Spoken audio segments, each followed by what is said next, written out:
Bonjour, je vais vous parler de mes dernières lectures. Alors, celui-là, que vous avez sûrement, certains l'ont vu, que j'avais lu un passage il y a 2 jours, hier matin.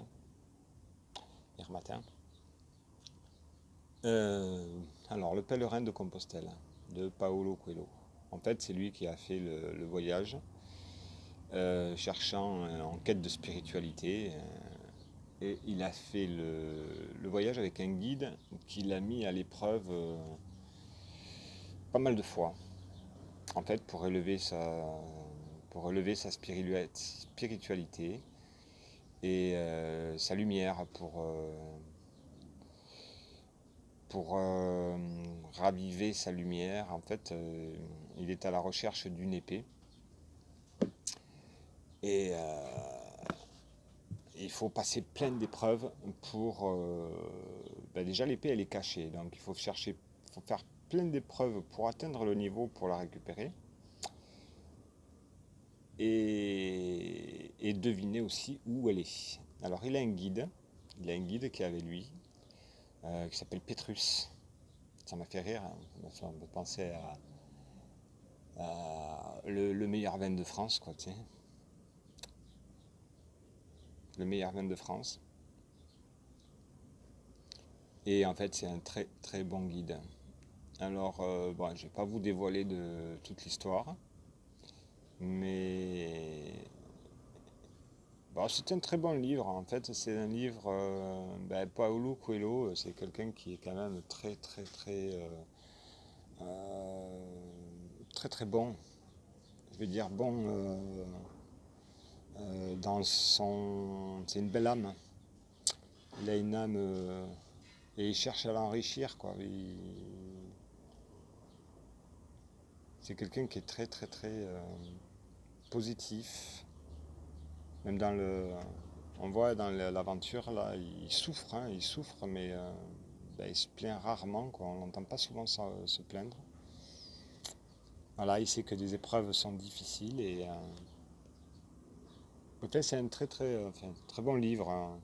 Il y a sûrement mieux, mais enfin, de lui, hein, je pense qu'il y a sûrement mieux, mais voilà, moi j'ai vu que ça parlait de Compostelle, j'ai vu qu'il parlait de Saint-Jean-Pied-de-Port, pas très très loin de chez moi. D'ailleurs, je vous en ai parlé, que je vais faire une vidéo dans quelques temps de Saint-Jean-Pied-de-Port. Voilà, je vous le conseille, hein. C'est une belle histoire, vraie en plus, vécue déjà. Je vous dis pas la fin, hein, parce que bon, en même temps, je peux vous dire qu'il y arrive, hein, mais il faut passer pas mal d'épreuves. Ensuite, alors, ça, il y a 2 histoires dedans. Le dernier jour d'un condamné et Bugjargal. Alors, ça commence par Bugjargal, hein. Bugjargal est bien, bien, bien plus. Bugjargal, ça commence. Voilà. Tout ça, c'est Bugjargal. Et ça, c'est le dernier jour d'un condamné. Alors, Bugjargal, c'est l'histoire de. C'est l'histoire d'une personne qui est mariée qui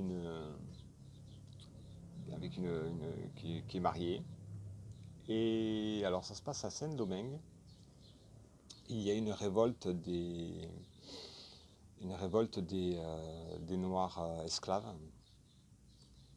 Et lui, là, alors, je ne sais plus comment c'était son nom, Davernay, je vais trouver vite.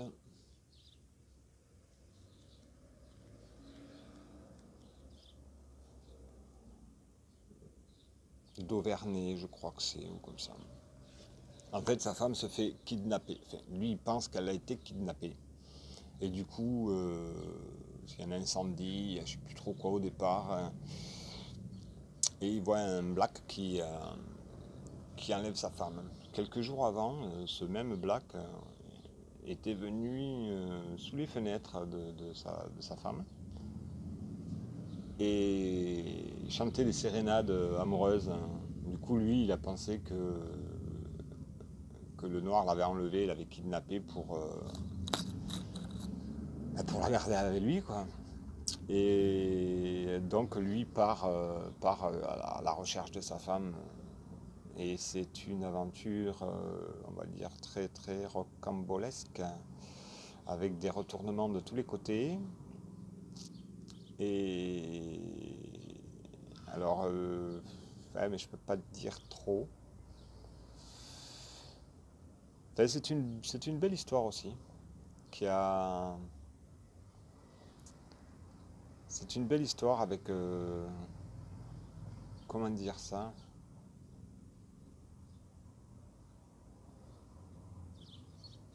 Avec, ben, il y a de la compassion dedans, je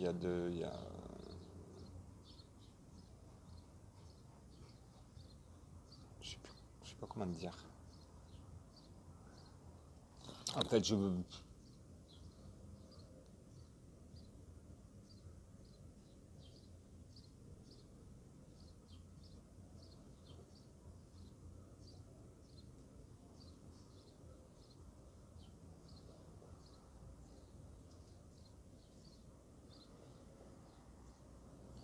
En fait, c'est une histoire.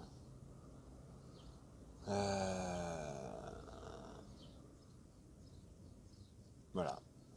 En fait, c'est l'histoire du gars qui part un peu dans la faune, le côté sauvage de Saint-Domingue pour rechercher sa femme.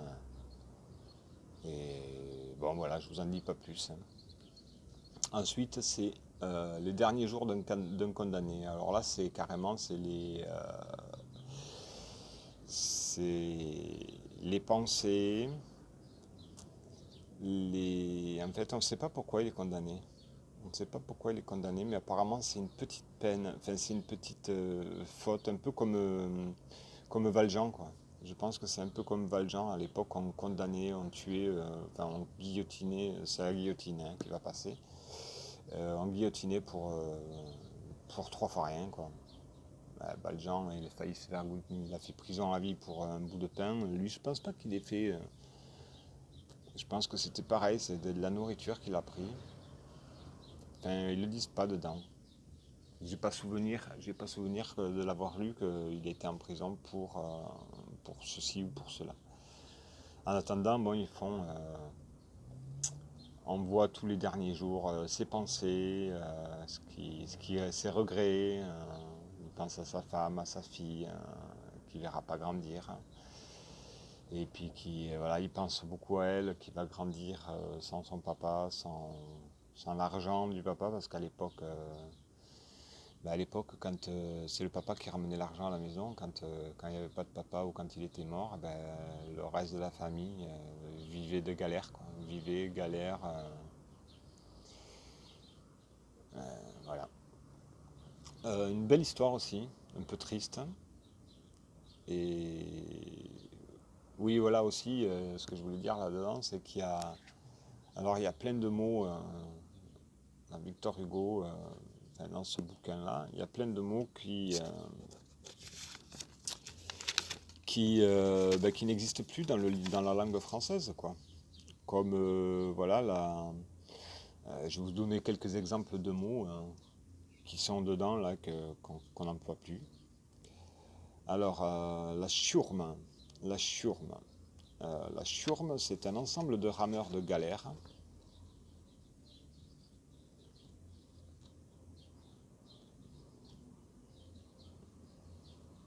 Une personne peu recommandable, ensemble de condamnés d'un bagne. La chourme, c'est voilà, c'est les racailles, quoi. Les racailles qui sont déjà en prison, voilà, des gens qui ont. Ensuite, il y a argoussin, un argoussin. Un argoussin, c'est un officier chargé de garder les bagnards. Un argoussin, c'est un maton pour les bagnards, quoi. C'est peut être aussi un officier des galères, celui qui fouette les bagnards.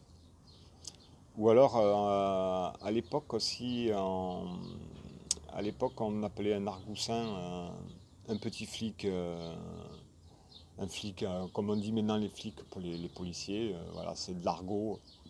L'argoussin, c'était le flic, quoi, en argot.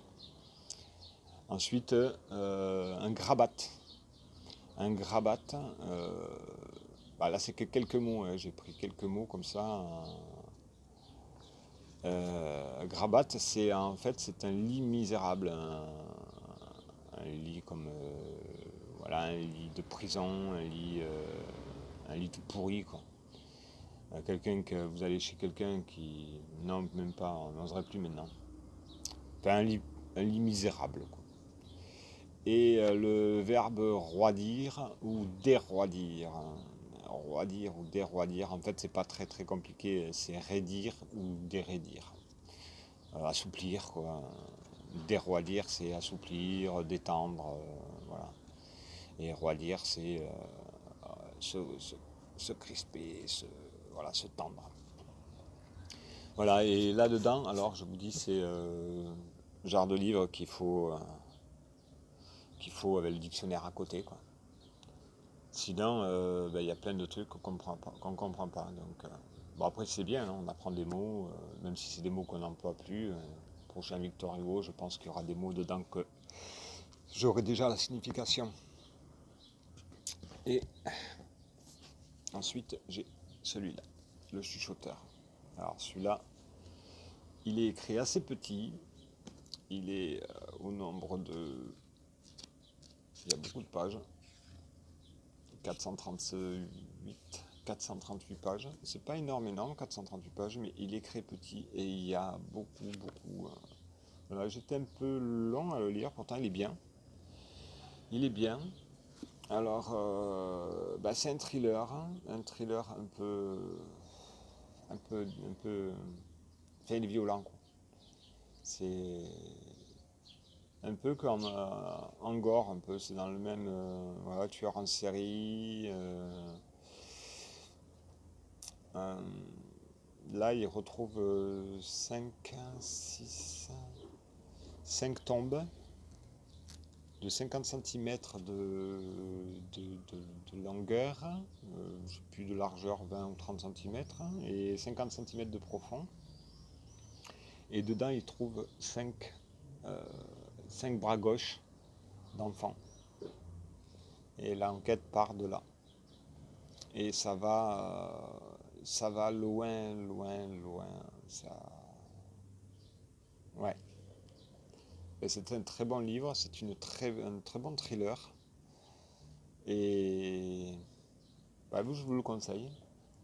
J'ai le deuxième, ça c'est le chuchoteur, c'est le premier. Le deuxième, c'est l'écorcheur, je crois. Je l'ai là. Et ben, je vais commencer à le lire. Pas là, hein, là j'ai commencé un autre, un plus léger. Parce que là, après ça et ça aussi c'est un peu dur. Il faut du léger un peu, hein. Alors j'avais lu ça juste après. Ça qui est pas mal. Mais ça, il faut vraiment après du léger, hein, pour l'écorcheur, je le lirai, je pense, pas de suite. Euh, voilà, mes dernières lectures depuis. Bon, j'ai pas trop lu ces derniers jours. En fait, celui-là, j'ai mis un moment à le lire aussi, parce que j'ai trouvé. Bah, j'ai eu pas mal d'occupations aussi. Le week-end dernier, j'étais pas chez moi. J'étais à l'anniversaire de ma fille. Et très belle pochette d'ailleurs, hein, je trouve. Hein. Je la trouve magnifique cette pochette. Avec un peu de. Je sais pas si on le voit, hein, que ça brille un peu. C'est en brillant. Moi j'aime bien. Les porcelaines, ça comme ça fait toujours un petit peu peur. Et voilà. Mais cette semaine, ouais, bon, j'ai bougé un peu cette semaine. J'ai pas passé mon temps avec la lecture. Donc voilà.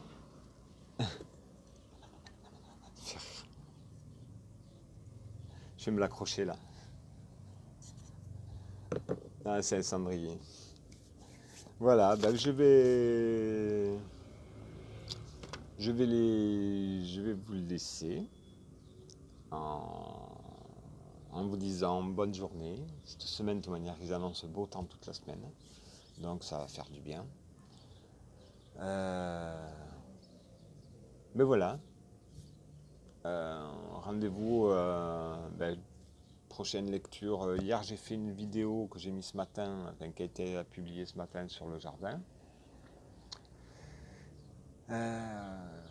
Balade, j'ai pas prévu de balade prochainement. Donc là, pendant quelques jours, je vais lire, je vais continuer à lire. Faudrait que je trouve un peu de travail aussi. Je sais pas s'il y a du monde du coin là où. Voilà, je suis peintre en bâtiment. Je suis à mon compte. Et je suis à mon compte depuis très très peu, hein. Je viens de m'installer à mon compte. Parce que j'en avais marre de travailler pour des patrons qui te donnent que les miettes, qui eux vivent bien, se payent des voyages. Je fais pas ça pour me payer des voyages, hein. Je fais juste ça pour vivre un peu plus tranquillement avec l'argent qu'on mérite, quoi. Pas, pas gagner des miettes et faire profiter les autres, hein. Ça serait mes enfants, je ne me plaindrais pas. Mais là, c'est pas quelqu'un de ma famille, c'est pas des gens de ma famille, c'est pas des gens qui ont de la compassion, de l'empathie pour nous. C'est des gens qui nous exploitent. Et voilà, ça fait 25 ans que je travaille pour des gens qui m'exploitent. Et dès qu'on a un petit souci, on devient des merdes, on est plus bon, on nous le fait bien remarquer, alors que la plupart du pognon qu'ils ont gagné, c'est grâce à nous, parce que eux se sont pas trop salis les mains, se sont pas trop salis les poumons, les yeux, avec les poussières et avec les voilà. Et on nous fait culpabiliser dès que voilà, moi j'ai le dos qui est pété, j'ai le genou qui est pété, et je suis plus comme à 20 ans, quoi. J'ai plus la cadence, j'ai plus le. Donc voilà, je me suis mis à mon compte. Et j'aimerais bien, parce que je travaille très bien en plus, hein. J'ai pas voulu aller démarcher les clients de mes anciens patrons, parce que je trouve que ça se fait pas. Bien qu'il y en a quelques-uns qui m'avaient dit que si jamais un jour je m'installais, que j'aille les voir. Mais voilà, je suis pas quelqu'un de. Non, je vais essayer par moi-même de trouver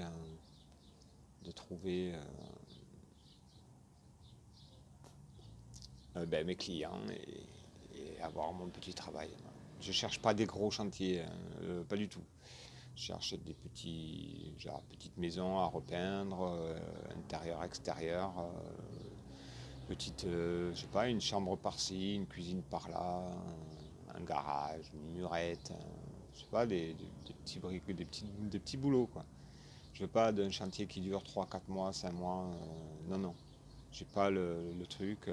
En plus, les chantiers de 4 5 mois, 6 mois, c'est des chantiers où il y a plein de monde qui ne respectent pas le travail des autres. Donc, non, non, du particulier. Et voilà. Alors, sur ce, je vous souhaite une bonne journée avec ce beau temps. C'est un petit peu plus beau qu'hier. Et puis, alors je fais un petit coucou à mes deux youtubeurs, parce que c'est des youtubeurs aussi, qui me suivent et que j'adore, hein. Voilà, je les connais pas en personne, mais à force de se parler, Titi et Anne. Voilà. Dès que je publie quelque chose, me, ils me mettent des commentaires et c'est des gens voilà, qui méritent d'être connus. Titi Ave Maria et Anne et Phoenix Anne. Voilà, je vous dis les noms de deux belles personnes, de très belles personnes. Et voilà. Alors, je vous dis au revoir à tous et puis à la prochaine. Adieu.